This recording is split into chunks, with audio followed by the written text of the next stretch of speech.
That's cool. Can you start off with a summary of what you classify as an infill site? Okay, I mean the planning definition of an infill plot is sometimes can be an obvious gap in a built-up frontage, which we can all spot on line of houses, the gap in the middle, and you think, great, okay. Sometimes you have to think, well, why is that bit left there? If it's, let's say, it's a post-war or pre-war estate, and you've got a big gap there, it's unlikely that somebody just said, I tell you what, back in the day, I think I'll just have a larger plot, please, and I'll pay double the price. There's possibly an underground service there, like a big drain or an easement or something like that. Could be contaminated ground, anything like that. So, whilst it might look good on the surface, you have to dig a little bit deeper. Really. I had one, Nick, where it was a double-sized plot, and basically it's in Stoke-on-Trent, so a Victorian property, and literally the property to the right, looking from the road, this property had been bombed in the war, and they just acquired the plot, and that was it. But it was actually uneconomical because they're only worth about 60 grand each. It was actually uneconomical to build another property there because of the end value. So, but that would definitely have qualified as an infill. Yeah, true. I mean, I think there is a threshold of sales value per square foot that you need to be looking at, and I would have said anything from about 350 upwards is where you want to be for an infill plot for new build. You can probably shed a bit more light on that, but anything in low value area, Stoke-on-Trent, I don't think could be financially viable at all. No. You want to be in the decent sort of mid 300s. I mean, ideally, there is £500 a square foot. There is a few exceptions, like for instance Glasgow, where the local council are actually giving you subsidies to build properties. So you're not having to pay any of the Section 106, they're actually paying you to build because they need more housing, and the values are so low that it doesn't justify the build price per square foot is higher than the end value price. So they're actually subsidising builders to build there. All sorts of. So yeah, back to infill sites, and I'll give you your 5 minutes to go and make some definitions and all that. And also, if you can, one of the biggest challenges I have with my clients is they don't know the difference, or they don't understand that if there's a property with a side plot, they're far more likely than to be able to get permission on that than doing backland development. Just because there's a big garden doesn't mean so you can build in the garden. That's true. I mean, to sort of clarify that point, a lot of local authorities have a policy against backland development. So backland development, the definition, imagine a long row of houses and long back gardens and something. You think, tell you what, I can fit a house in there. I wish it was that simple. So if you might be able to get a drive down there, you might be able to build a bungalow in the back, etc. But you are going to find a massive amount of resistance, and that's not strictly so applicable all across the country, but I would say probably about 90% of it is. In higher density areas, you can sometimes get away with it, and within the M25, it's a bit easier. Now, a side plot, very simple, really. It fits in. You can squeeze it on the side. Corner plots a little bit trickier because they're more visually prominent, and you've also got two sets of overlooking to contend with. So I would veer away from backland a little bit if you can. I tend to say to people that the best areas to find infill plots are where the roads are all odd angles and mixed up, and the plots are different shapes and sizes.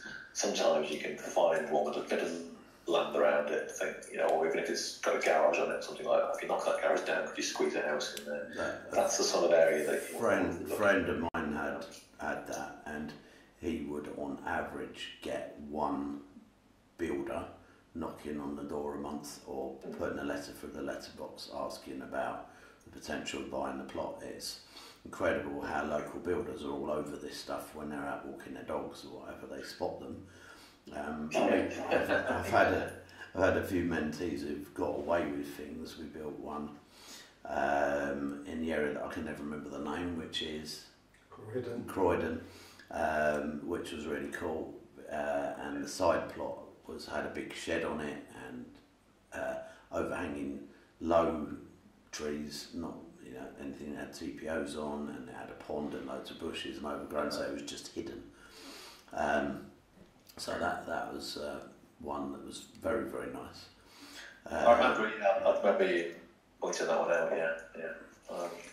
I mean, what I would suggest is more. Sorry, Glenn, have you finished now? That's it is. I was going to ask you: is there a rule of thumb for how many meters you need from the edge of the existing house to the edge of the plot that you could say, yes, there's a good chance of getting a plot in here? Yeah. Well, those are called amenity distances, or some authorities call them privacy distances, but generally you need about 21 metres from, let's say, bedroom to bedroom.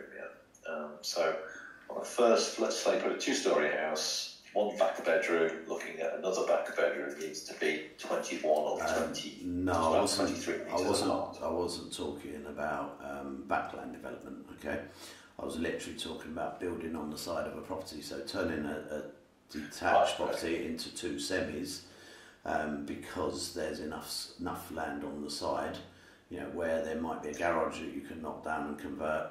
Where people can actually measure it and go, yes, there's a good chance, or no, there isn't. All right, okay, so if it's a side plot, you need to know the minimum kind of distance that you can have on. So it's kind of like 4 metres. 4 metres is a no and 8 metres is a yes, but where in the middle is it? Yeah, okay. I mean, I think you need to be about 6, really. I can design a house down to about 4.5 metres. Quite comfortable, sort of 2.5-storey townhouse. You still need a metre down the side, so there's 5.5. It still needs to look visually congruent within the setting as well. So if every house along the street is 7 metres wide, and you come along and stick a 4 metre one tacked on the end, you might come up against resistance with the planners saying, well, it will turn it down in the interest of visual amenity. So it's got to be something in that road or in that area that it sits comfortably with, really. I wouldn't look at anything below about 6, really. I think that's really pushing it. So, I actually remember watching a few people on the edge, it soon ends up. So. Yeah, I remember an Infield one that was on television where people could put their back on one wall and put their legs on the other wall, and that was the width of the house. It was incredibly narrow, but that's an exception. There is a 2 metre one in London somewhere. Yeah, that's squeezed in, but it's a different game if you're city centre, really. Yeah. So look, I think. A lot of the ones I've looked at for the mentees, we're looking at tight corners, plots, and everything else. It is possible. I'm not saying it's not, but you've got to be very accurate on your measurements from day one as well. That's another issue. And the biggest thing with that is you've got to watch the angles, because sometimes the garden is at a slight angle, or and it might be 6 metres, 7 metres at the front, but by the time you get to the back of where the house is going to finish, it's back to 4 metres. So you've got to watch you've got to go out there with your laser measurer on day one and measure the widest point and the narrowest point. It's not quite as a little presentation I did last time. Go and buy one for 70 quid because it's worth the weight in gold, really. Yeah, but the problem is with that is you kind of make sure there's overlooking of other properties and there's enough garden space as well. So in terms of garden space, that varies again. So you need to make sure that generally a minimum is about 45 square metres. Most authorities insist about 60-something square metres as well. That's generally the back of the house, side things. Yeah, for definite. And I was just going to say, rather than carrying around a laser, because if you're with the vendors or if you're with an estate agent and they haven't got wind that potentially there's a plot on the side, you don't want to be giving it away, but you do want to.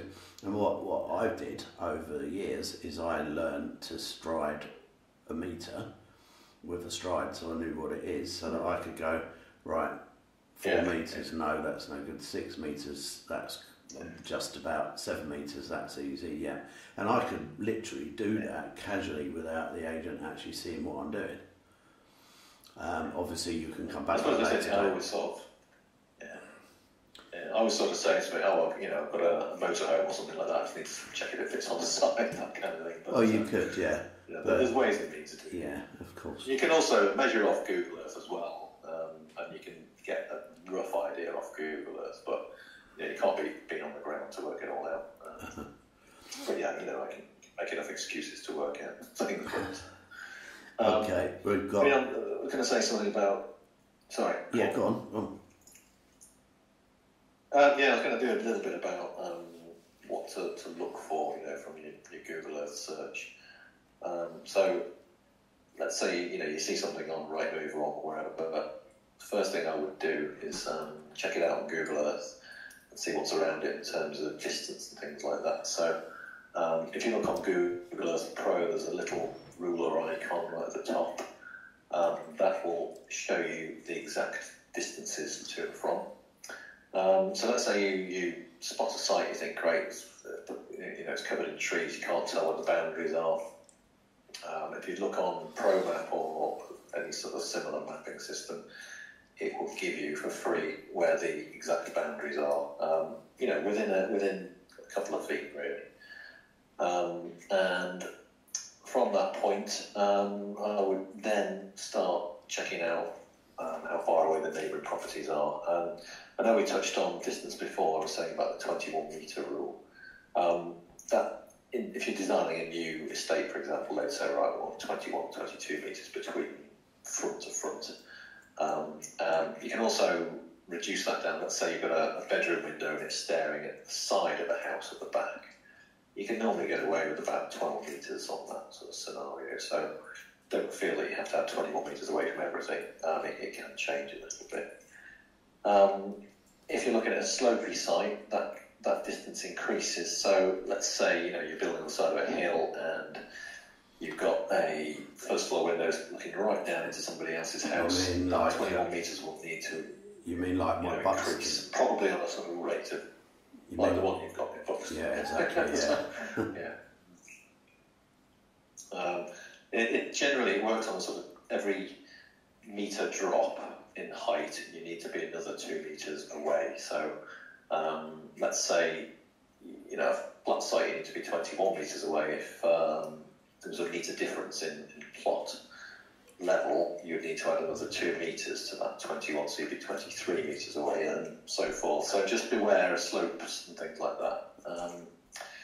Now, the other thing we've come across a few times is trees on sites. Now, the first thing that anyone needs to do is look on the local authority, just Google, whichever authority you are, Google, let's say, Leicestershire TPO map.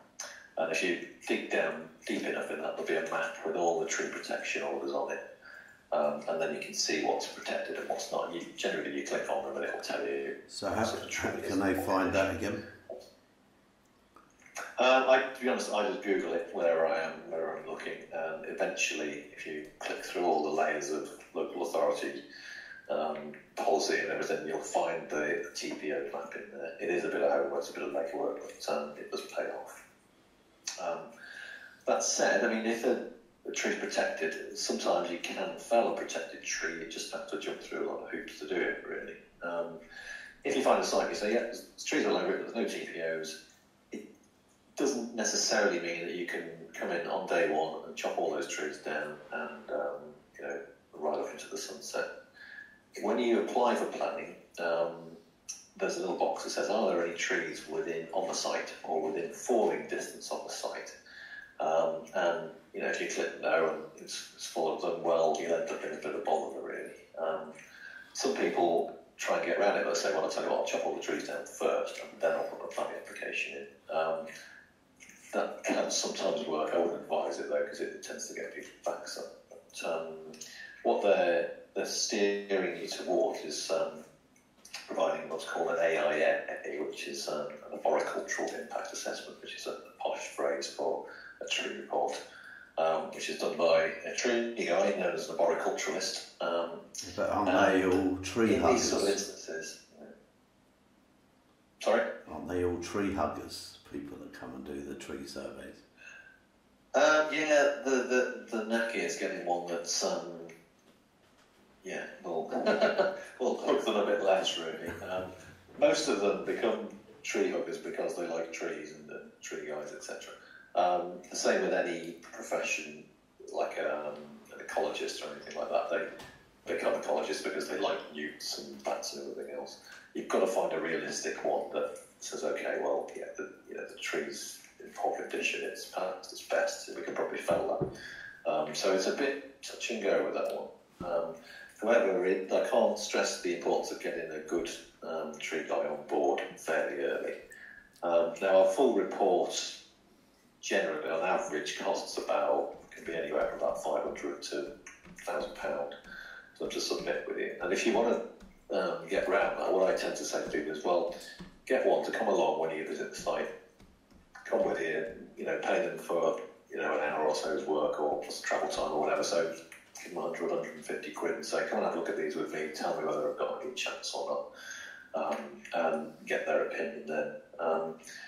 So once those trees are taken care of, or they might decide that might say that they're self-seeded trees, they're fruit trees, they're fairly low value, or they're in very poor condition. That's when you've got a clear site. What you don't want to do is say, I'll tell you what, there's no TPOs, we'll just plough on regardless, because you'll end up with the authority putting a blanket TPO on the site, which is where they come and they protect every single tree on there until they can work out what's going on. We had that can scupper your potential. We had one where they found what we turned out to be a 2-year-old nest of a certain type of bird that they recognised, and so therefore the restriction for doing anything was to certain times of the year, which is also similar to bat stuff, isn't it? Like the bat surveys you have to do sometimes. Yeah. It tends to work on the nesting season. I mean, what they generally do in these sort of scenarios, they say the work must be carried out. I think it's the end of March to the 1st of September, or they put a condition on it. So they give you a window to work on it when the birds aren't there. Mm-hmm. I don't quite remember how these things work, but and they get an ecologist to monitor it, etc. And you have to provide nesting boxes at the end of the day, and boxes and all sorts of things. That can be a real pain. My worst one somewhere it's the end of the world, but the wrong type of bats can be, so be wary of that. Really. My worst one was not on our plot at all, but in a garden backing onto our plot, there was a horrible little tiny pond, no more than 2 metres by about 1 metre, and it was very dark green. They said there was no fish in it or anything, and they made us do a DNA sample of the water to check whether there was any red-crested newts in it, because apparently they like dark green water. And that DNA test cost us about 300 quid. It was just very, very frustrating. Yeah. Newts. People tend to think, objectors to developers tend to think that just because they mention newts, that will scupper the chances. But I've spent an afternoon with a newt person, and they tend to sort of say, well, newts crawl along hedges and into ponds, farmland. So they don't tend to go across open space because they'll get eaten. And they won't go in any pond where there's fish because the fish eat them.